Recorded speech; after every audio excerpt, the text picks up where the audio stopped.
ಎಲ್ರಿಗೂ ನಮಸ್ಕಾರ. ಒಬ್ಬ ವ್ಯಕ್ತಿಯ ಟ್ಯಾಲೆಂಟ್ನ ಅವನು ಮಗು ಇರಲಿಕ್ಕೆ ಕಂಡುಹಿಡಿಬೇಕು. ಆವಾಗಲೇ ಆ ಮಗುವಿಗೆ ಯಾವ ರೀತಿ ಎಜುಕೇಷನ್ ಬೇಕನ್ನೋದು ಗೊತ್ತಾಗ್ತದೆ. ಮಕ್ಕಳಿಗೆ ಬಾಡಿ ತುಂಬ ಸ್ಟ್ರೆಚಬಲ್ ಆಗಿರುತ್ತೆ. ಹಂಗಾಗಿ ಮಕ್ಕಳಿದ್ದಾಗಿಂದನೇ ಅವ್ರಿಗೆ ಟ್ರೈನಿಂಗ್ ಕೊಟ್ಟರೆ ನಮ್ಗೆ ಅವ್ರ ಟ್ಯಾಲೆಂಟ್ ಏನನ್ನೋದು ಗೊತ್ತಾಗ್ತದೆ. ಮಕ್ಕಳು ಮಾತು ಕೇಳಲ್ಲ ಸ್ಟಾರ್ಟಿಂಗಲ್ಲಿ. ಅದೇನೇ ಅಂತಾರಲ್ಲ, ಗಿಡವಾಗಿ ಬಗ್ಗದ್ದು ಮರವಾಗಿ ಬಗ್ಗಿತೆ ಅಂತ. ಮಕ್ಕಳು ಈಗಲೇ ನಿಮ್ಮ ಮಾತು ಕೇಳಲಿಲ್ಲ ಅಂದರೆ ಮುಂದೆನೂ ಕೇಳಲ್ಲ. ಹಂಗಾಗಿ ನೀವು ಸ್ವಲ್ಪ ಕಟುವಾಗಿ ನಡ್ಕೋಬೇಕಾಗ್ತದೆ.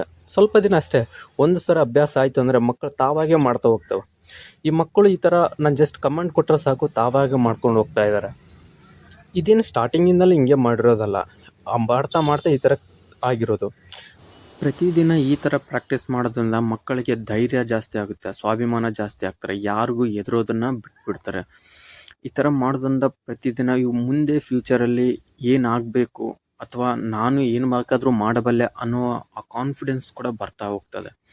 ಈ ಮಕ್ಕಳು ಬೆಳೀತಾನೆ ಇನ್ನು ಸ್ಕೂಲ್ ಏಜ್ಗೆ ಹೋದಂಗೆ, ಕಾಲೇಜ್ ಏಜ್ಗಳು ಹೋದಂಗೆ ಒಳ್ಳೆ ಸ್ಪೋರ್ಟ್ಸಲ್ಲಿ ಕೂಡ ಪಾರ್ಟಿಸಿಪೇಟ್ ಮಾಡ್ತಾರೆ, ಸ್ವಾಭಿಮಾನ ಜಾಸ್ತಿ ಮಾಡ್ಕೊತಾರೆ, ಕ್ವಶನ್ ಮಾಡುವ ಧೈರ್ಯ ಜಾಸ್ತಿ ಮಾಡ್ಕೊತಾರೆ.